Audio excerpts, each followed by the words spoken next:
Dave Gettleman's next order of business meeting with Eli Apple. The new Giants GM said on SiriusXM NFL radio that he plans to meet with the troubled cornerback on Wednesday and spoke about the importance of building the right culture. "The one thing I learned is culture is critical," he said while discussing Apple. "Bottom line, you have to develop a culture where people are accountable, people respect each other and earn the right to win, meaning they leave it all on the field."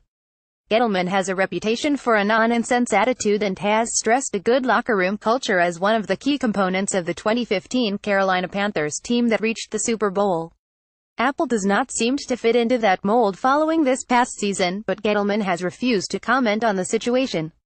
He did, though, acknowledge at his initial press conference that he has never dealt with something like this involving a first-round draft pick.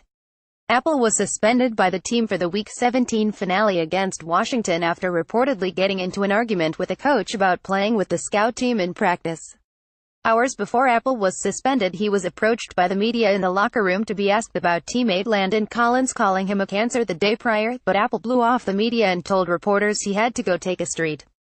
Susan Watts, New York Daily News. AP photo. Seth Winnig. Apple, 22, signed a four-year, $15.1 million fully guaranteed contract after he was drafted, but because of his suspension, the Giants can choose to void any guaranteed money, which would open the door to cutting the second-year corner.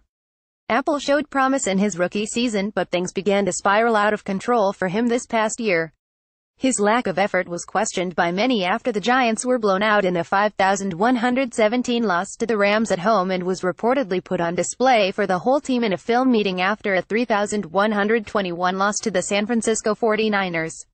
Apple reportedly threatened to walk out on the team after that meeting. He was also highly criticized for retweeting an account praising Cowboys running back Rod Smith for icing the Giants with an 81-yard touchdown.